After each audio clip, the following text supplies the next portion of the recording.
Hi, this is Eileen Rosenfelder for EDN 5040 in the spring of 2024. I am going to go over the Module 7 Standards and Observations notes that I have. So the first section is going standard by standard.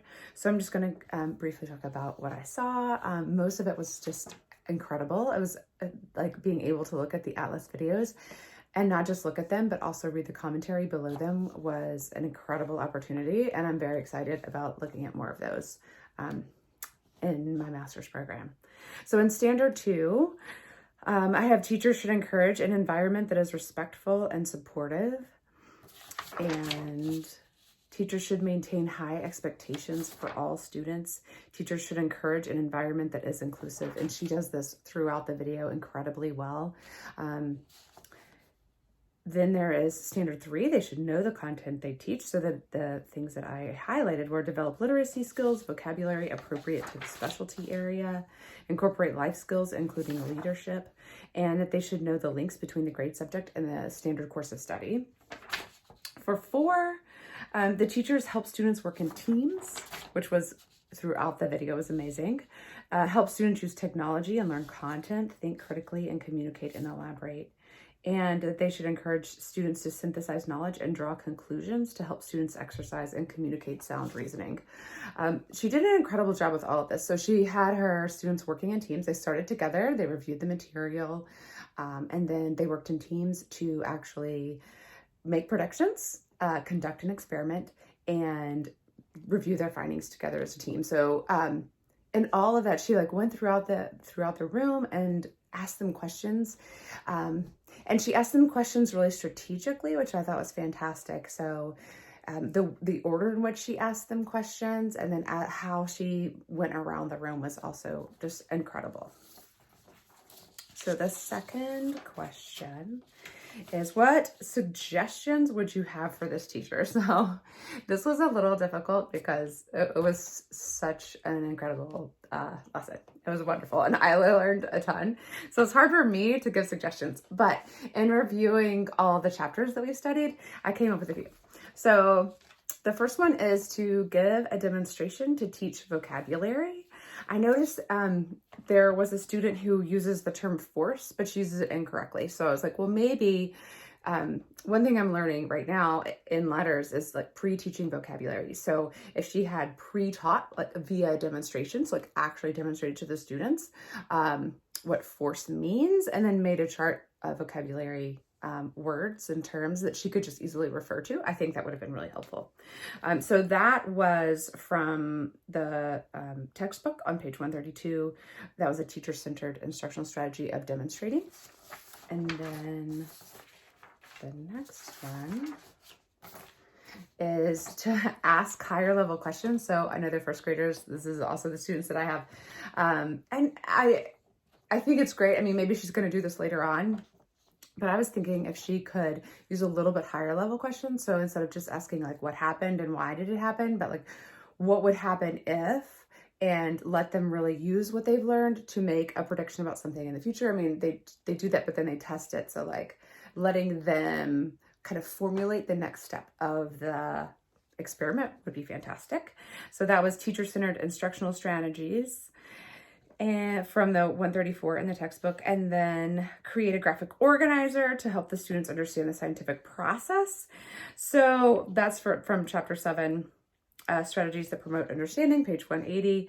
In the video, the teacher states that good scientists are always making really good predictions about what they've observed, which is slightly incorrect. They make good predictions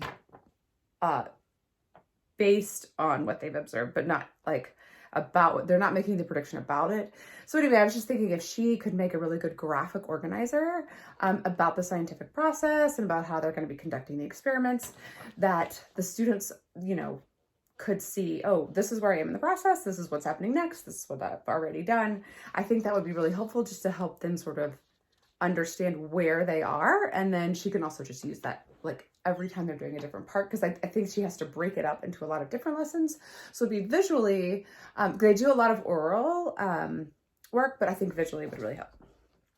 Then 4 is provide a quick whole group closure to consolidate or reinforce major points. And she does a great job of having the students do this individually, but I think if like at the end, like just a little bit, just to make sure everybody is on the same page before they move on to the next assignment.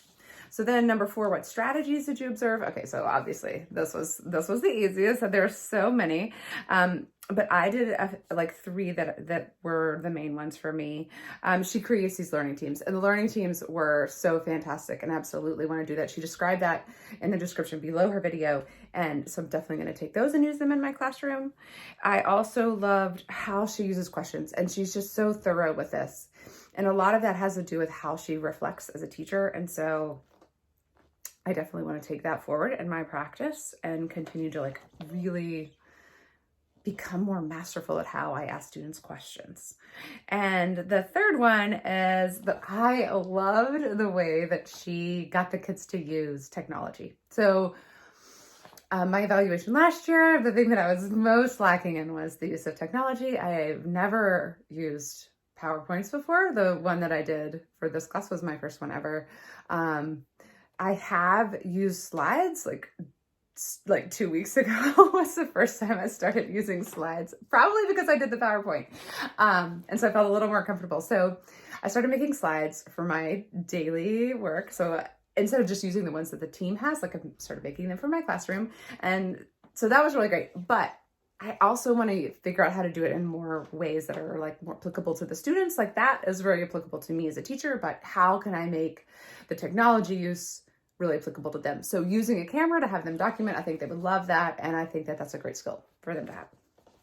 And then number 5, what are the biggest takeaways that will impact my future teaching? So the first and most important thing I think is self-reflection.